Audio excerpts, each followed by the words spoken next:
ईश्वर चरणी मी प्रार्थना करते, वंदन करते की वैष्णवीची आत्माला शांती लाभो.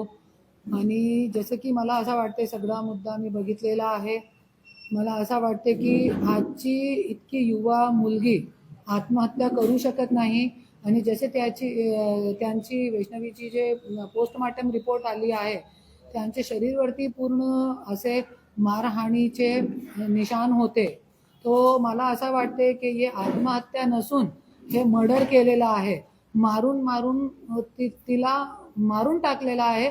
नंतर तिला फाशीवरती चढवण्याचा प्रयत्न केलेला आहे.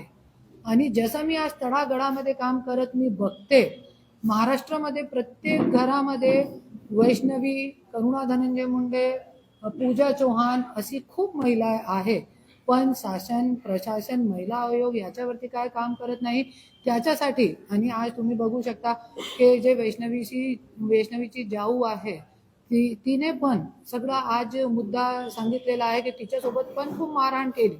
तो पण प्रशासन काय करत आहे?